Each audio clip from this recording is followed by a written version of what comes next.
Baik, terima kasih. Bismillahirrahmanirrahim. Assalamualaikum warahmatullahi wabarakatuh. Waalaikumsalam warahmatullahi wabarakatuh. Alhamdulillazi arsala rasulahu bil huda wa dinil haq yudhhirahu ala dini kullihi wa kafa billahi syahida. Asyhadu alla ilaha illallah wahdahu la syarikalah wa asyhadu anna Muhammadan abduhu wa rasuluhu allazi la nabiyya ba'dah. Puji syukur teman-teman, mari kita panjatkan kehadirat Allah Subhanahu wa taala atas curahan rahmat, inayah serta karunia-Nya. Kita bisa berkumpul lewat media daring, Zoom meeting dalam rangka upgrading PRIPM SMA ABS 2021. Salawat beserta salam semoga senantiasa tercurah limpah kepada junjungan kita Nabi besar Muhammad sallallahu alaihi wasallam, kepada para keluarganya yang beriman, para sahabat, tabi'ut tabi'in, dan insya Allah semoga sampai kepada kita umatnya hingga akhir zaman. Amin ya rabbal alamin. Baik, bismillahirrahmanirrahim. Di sini saya sebagai pemateri yang diamanahi untuk menyampaikan sebuah materi tentang manajemen kepemimpinan ranting atau yang biasa kita kenal manajemen organisasi. Coba next. Apa itu IPM, teman-teman? Ayo, yang berani dikasih door prize. Sama panitia. Organisasi otonom dari Muhammadiyah, Kang. Ya. Organisasinya Pelajar Muhammadiyah.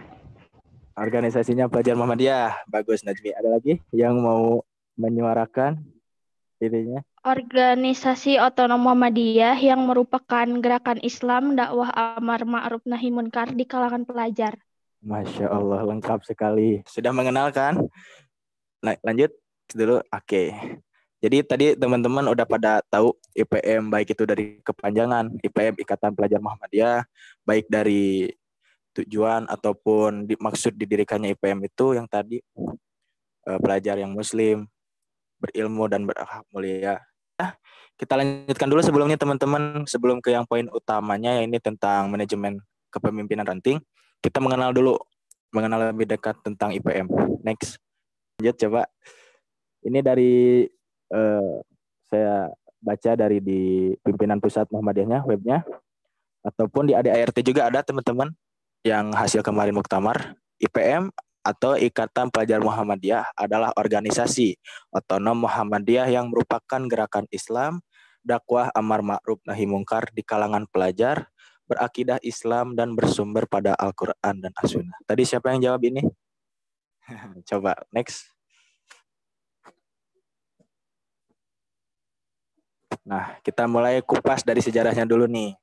IPM itu awal berdiri pada 5 Safar 1381 Hijriah, di mana waktu itu bertepatan dengan tanggal 18 Juli 1961 Masehi. Tanggal tersebut diperingati sebagai Milad IPM. Jadi sekarang udah berapa tahun umur IPM, teman-teman? Yang matematikanya 59. Sejarah IPM ini tuh dari mulai nama pernah mengalami perubahan, teman-teman. Yang awalnya IPM lalu berubah menjadi IRM. Panjangannya itu Ikatan Remaja Muhammadiyah. Kenapa? Karena waktu kepemimpinan Republik Indonesia saat itu tidak membolehkan adanya sebuah kelompok perkumpulan atau organisasi berskala nasional dalam tingkat pelajar.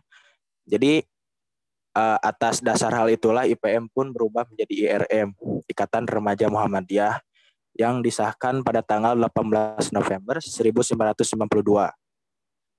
Nah, kemudian dari muktamar yang terakhir, bukan yang terakhir, maksudnya muktamar tahun 2008 di Solo atau Surakarta, IPM kemudian berganti lagi dari IRM yang tadinya tahun 92 menjadi IRM, kembali menjadi IPM pada tahun 2008 karena sudah tidak berada di masa atau pemerintahan tersebut. Jadi pada saat ini atau reformasi, para pelajar dibolehkan kembali untuk mengadakan sebuah perkumpulan pelajar dalam skala nasional. Karena kan bukan hanya kita saja dari IPM, ada juga dari IPPNU, itu semuanya dari kalangan pelajar. Jadi udah pada tahu ya, bisa dicatat nanti untuk sejarah-sejarahnya. Untuk landasan di logonya udah ada ya, kayak di bawah ini. Nanti untuk lambang juga dikupas. Landasannya Al-Quran dan As-Sunnah. Untuk yang menjadi semboyan yang di ADART juga itu Nun wal qalami wa ma yasturun. Ayat suci Al-Qur'an dari Al-Qalam ayat 1.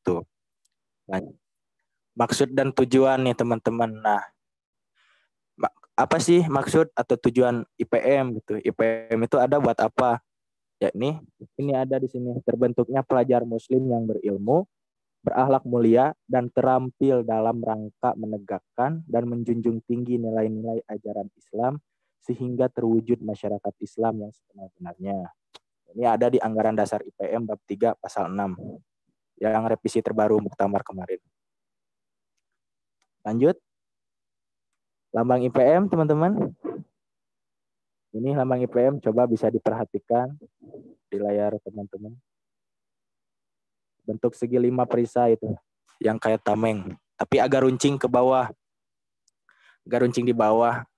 Deformasi itu kayak ini, melambangkan atau bermakna sebagai bentuk pena.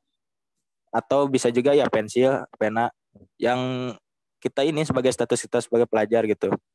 Untuk warna kuning itu berarti keilmuan, putih yaitu berarti kesucian, merah lambang berani ya keberanian, hijau berarti kerahmatan, dan hitam ketauhidan. Makanya hitamnya itu agak tegas dan jelas gitu.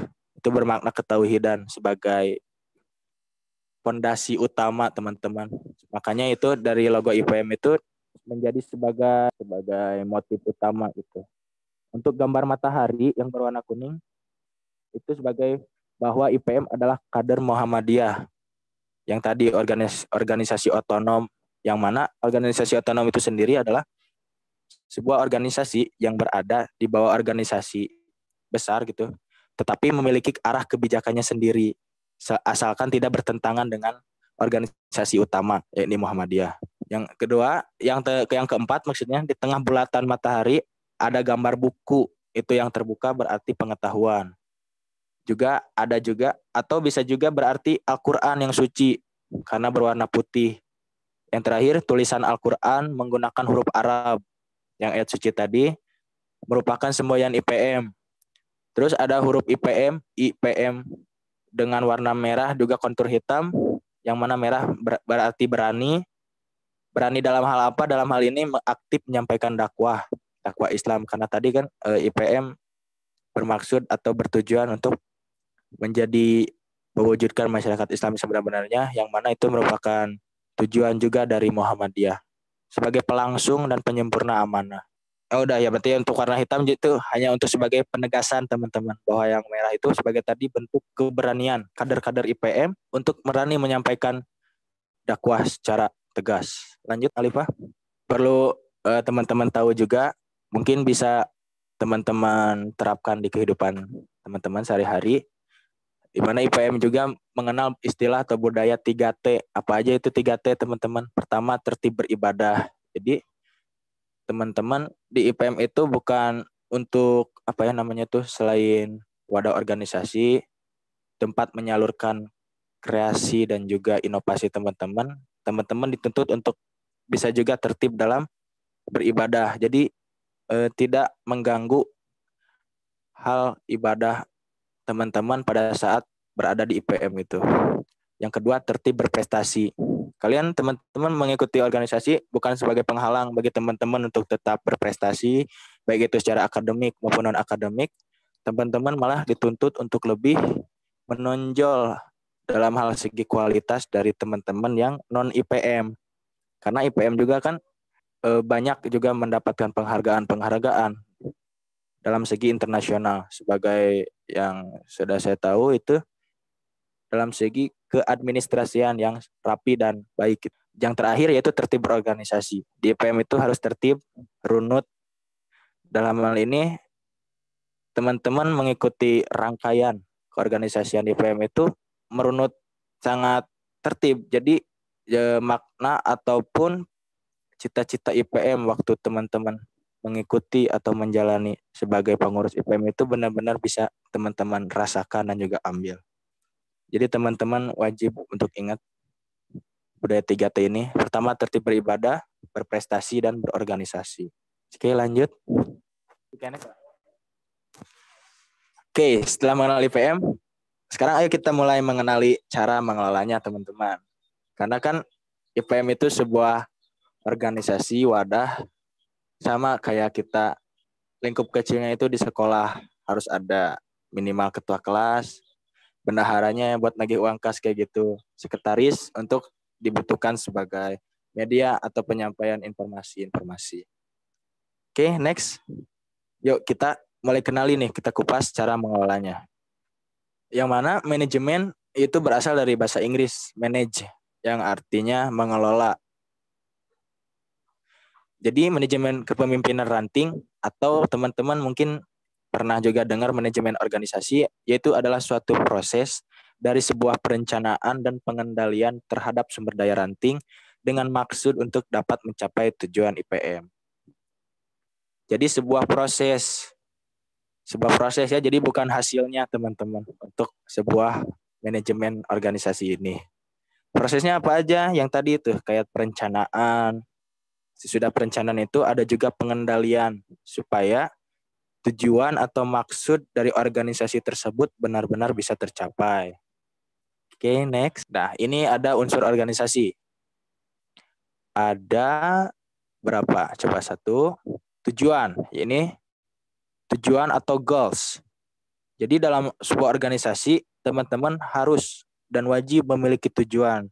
Di IPM itu sendiri tadi kan udah ada yang di ADART bab 3 pasal 6. Yang mana maksud dan tujuan IPM yaitu apa? Apa tadi ayo? Tujuan atau goals. Tujuan IPM apa? Terbentuknya yang ada di Mars juga ya, Kang? Iya, yang ada di Mars juga. Terbentuknya pelajar yang berilmu, berakhlak mulia, dan terampil. Oke, dan terampil. Benar. Makasih Najmi, sangat tepat. Yang mana tujuannya juga itu sebagai tadi pelangsung, pelopor, dan penyempurna amanah. Jadi bisa dikatakan kepanjangan dari Muhammadiyah, itu kita IPM ini. Yang kedua ada sumber daya manusia atau research ya. Dalam organisasi itu wajib ada sumber daya manusianya. Masa organisasi nggak ada orang-orangnya gitu kan? Gimana gitu kesannya tuh. Minimalnya kayak kita ini meskipun terpisahkan oleh jarak, tapi kita ada gitu nyata di dunia nyata tersebut. Ya, yang ketiga ada aturan atau rules. Aturan ini untuk agar organisasi tersebut bisa berjalan sebagaimana mestinya. Jadi nggak maksudnya tuh ada aturan yang mengikat itu tuh agar tidak sewenang-wenang, baik itu dari kepemimpinan yang memimpin maupun anggota yang mempunyai ambisi tertentu gitu teman-teman. Yang keempat yaitu ada landasan atau base. Kayak tadi kalau IPM ada landasannya itu Al-Quran dan As-Sunnah. Itu sebagai penguat juga teman-teman di IPM ini agar apa? Agar tadi teman-teman landasannya itu bisa lebih fokus ke tujuan dan cita-cita IPM tersebut. Oke, lanjut ya. Sekarang ada fungsi manajemen teman-teman ini nih yang wajib teman-teman tahu dan sangat saya anjurkan untuk terapkan di organisasi. Harus teman-teman tahu dan pelajari ya. Ada itu yang di garis tebal buat teman-teman bisa lebih ingat minimal dari awalan katanya. Yang pertama dari P, planning atau perencanaan, planning. Kedua ada O, organizing, pengorganisasian. 3, actuating, pengaktualisasian atau pelaksanaan. Keempat, controlling, pengawasan. Yang terakhir, evaluasi sebagai pengevaluasian. Bisa dicatat teman-teman. Oke, next kita mulai bahas satu-satu nih. Oke, dari planning. Oh iya, sedikit cerita juga. Saya juga diamanahi oleh ketua umum kita dari PRI PMSMA BS buat mengupas tentang perencanaan kegiatan strategis ya, Ami. Yang mana ini tuh yang benar-benar dibutuhkan, bukan buat kalian, buat kami juga sebetulnya butuh. Jadi kita sama-sama belajar di sini, kita sama-sama berusaha agar maksud dan juga tujuan tadi IPM benar-benar bisa kita wujudkan. Setelah unsur dalam organisasi terpenuhi, yang kayak tadi yang 5, apa aja tadi yang 5 itu tujuan, goals, SDM, landasan, dan juga satu lagi ada SDM, tujuan. Ayo Hanun mau bantu jawab. Ada SDM, ada tujuan. Aturan, landasan. Aturan dan? Landasan. Landasan, ya betul. Makasih Hanun. Maka langkah selanjutnya adalah perencanaan, planning. Berasal dari kata plan ya, teman-teman. Dalam hal ini kita teman-teman ya selaku PRIPM SMA ABS akan mengadakan sebuah kegiatan nih, satu kegiatan. Gambaran umum atau rancangan kegiatan itu bisa menyerupai seperti TOR atau Term of Reference. Dalam membuat satu kegiatan yang perlu diperhatikan adalah ini yang biasanya atau yang harus ada dalam TOR, teman-teman. Dasar pemikiran atau landasan kegiatan. Deskripsi aja atau ya sedikit deskripsi satu kalimat, misalkan kegiatan ini bertujuan agar apa, misalkan teman-teman mau contoh kasus ngadain acara apa ini teman-teman nih? Alifah, mau Palingan bantu jawab? selama ini cuman kayak sharing-sharing gitu aja. Sharing ya, oke. Lanjut. Dasar pemikiran, contoh kegiatan ini adalah sebuah pembelajaran atau media untuk lebih mengenal informasi tentang IPM misalkan ya. Untuk tema kita ambil misalkan belajar IPM bagi kader IPM selanjutnya misalkan ya. Untuk bentuk apa nih bentuknya teman-teman? Ini planning untuk suatu kegiatan ya teman-teman ya. Tadi di judul perencanaan kegiatan strategis misalnya. Untuk bentuk apa nih? Talk show kah? Performing misalkan penampilan atau apa? Itu tergantung teman-teman ya tujuan. Terus tujuan nih. Tujuan atau output yang ingin dihasilkan atau goals yang ingin dihasilkan itu apa teman-teman? Sharing apakah untuk sekadar menyampaikan informasi atau apa? Itu wajib teman-teman tuliskan. Ruang lingkup di sini adalah sasaran kegiatan teman-teman. Kalau contohnya internal kayak kita sekarang ini upgrading nggak ada, jadi untuk si pesertanya itu dari luar. Semuanya hanya pengurus atau anggota PRIPM SMA ABS.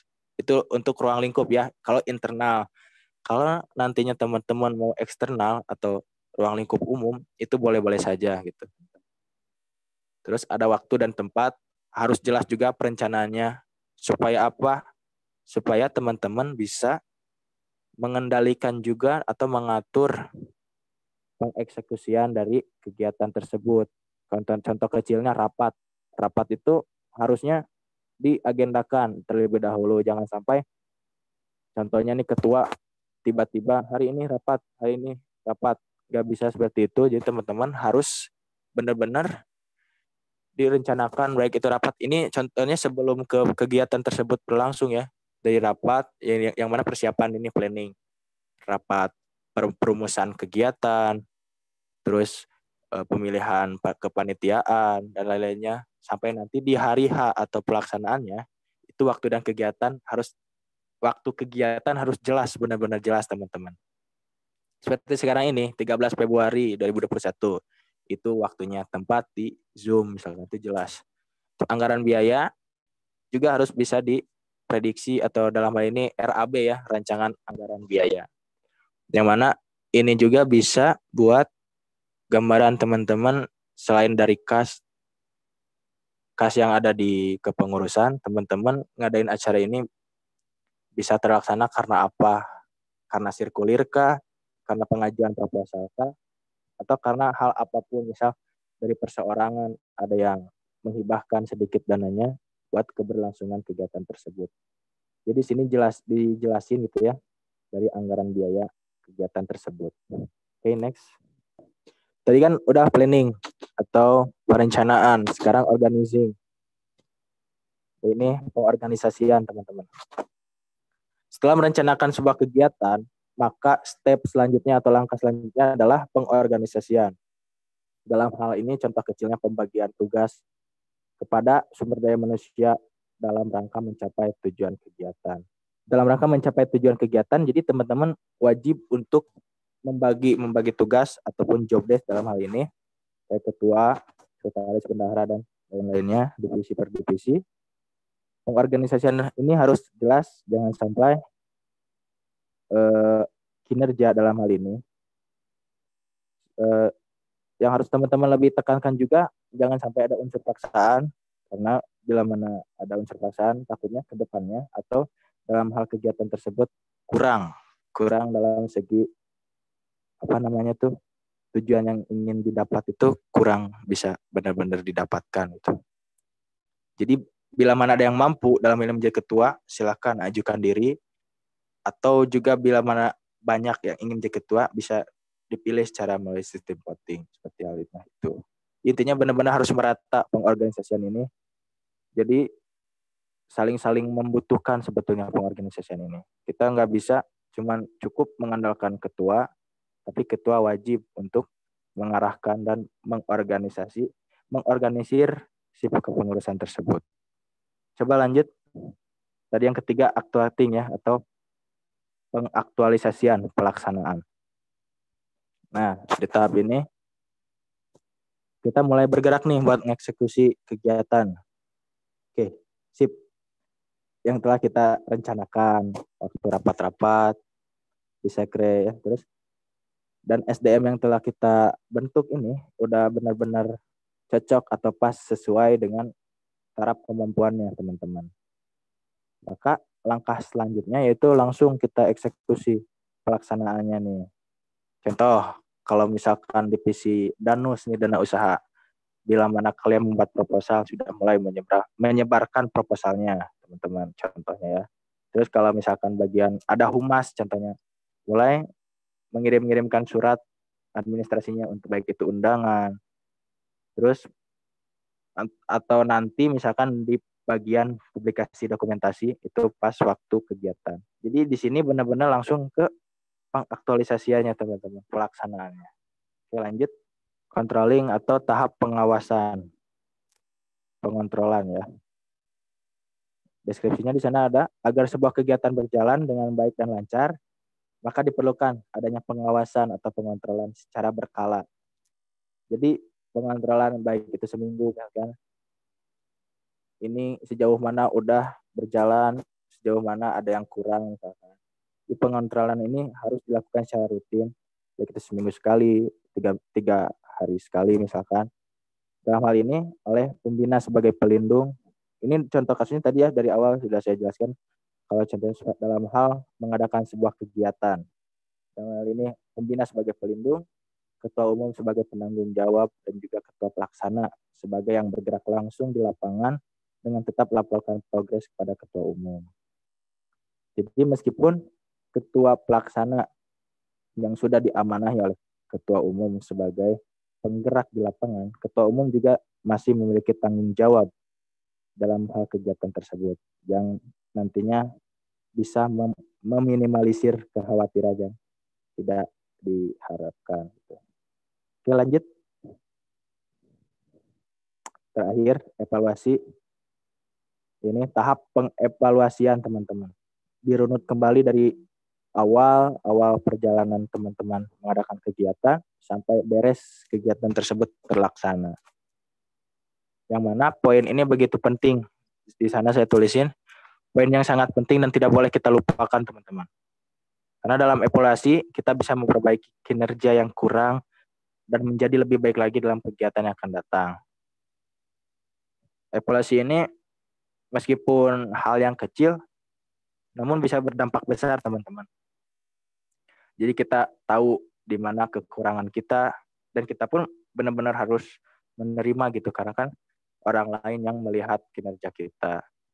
Kita pun pasti juga melihat kinerja orang lain tersebut gitu. Terus ini contoh kasus dalam pelaksanaan kegiatan di organisasi sendiri itu bisa sangat diterapkan teman-teman. Disinilah manajemen organisasinya. Coba lanjut dulu. Next. Oh, sebelumnya dulu, jangan dulu. Oke, ini jadi sedikit saya jelaskan. Kita kan di pemateri manajemen kepemimpinan ranting, atau dalam hal ini manajemen organisasi ya saya sebutnya. Kelima hal tersebut, 5 poin tersebut wajib teman-teman lakukan di IPM itu sendiri.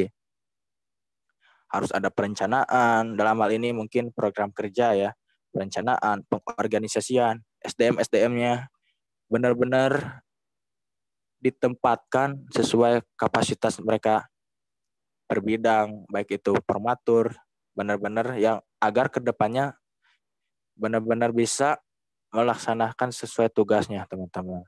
Terus yang tadi controlling, pengawasan harus dilakukan secara berkala. Terus yang keempat tadi ada juga action aktualisasian, yang mana jangan sampai hanya sebatas perencanaan doang. Kita cuma rencana nih mau ini, tapi dalam hal segi langsung ke lapangannya, pelaksanaannya nggak ada sama sekali gitu. Alangkah lebih bagusnya berimbang, teman-teman. Yang terakhir tahap pengevaluasian.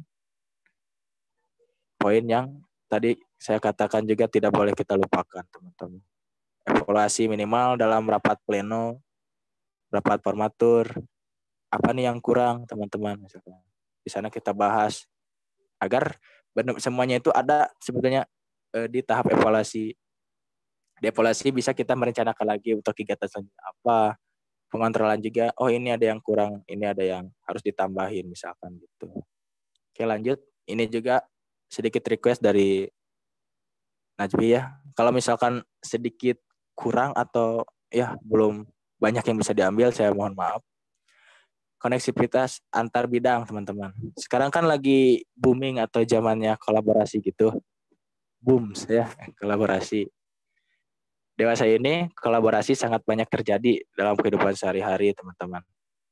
Maka tidak menutup kemungkinan bagi IPM untuk berkolaborasi antar bidang dalam menjalankan suatu program kerja. Karena dengan saling memberi warna dalam suatu kegiatan, maka kegiatan tersebut bisa memberi kesan lebih selain membantu bidang utama pelaksana kegiatan tersebut. Jadi gini contohnya. Contoh kasusnya, perkaderan mau ngadain portasi ya teman-teman. Portasi itu kan dari perkaderan, forum taruh siswa. Dibantu nih sama bidang pengkajian ilmu pengetahuan.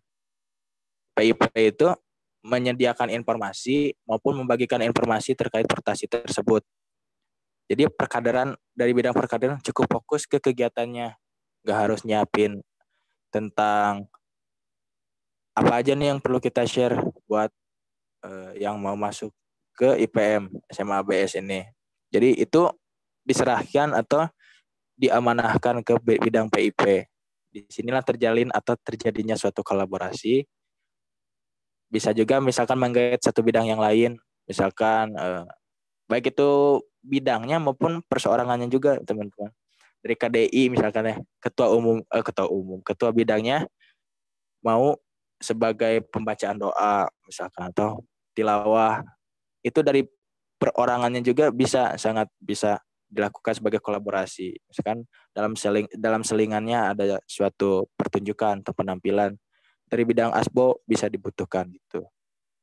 Jadi tidak menutup kemungkinan semuanya jadi saling keterikatan teman-teman gitu. Contoh kasus ya. Yang atas sudah saya jelasin. Yang kedua misalkan ada atau bisa saja bidang KDI dengan bidang ASBO nih yang belum ada. Dalam kegiatan kajian jasmani rohani. Contoh ya ini Mas, sebagai contoh aja. Yang jasmani oleh ASBO, rohani oleh KDI misalkan. Atau bidang PKK atau kewirausahaan bekerja sama dengan semua bidang dalam pengadaan bazar selama berlangsungnya kegiatan.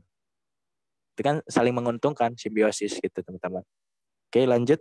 Nih teman-teman, penjelasannya sangat penting sekali untuk saling bersinergi antar bidang itu sendiri.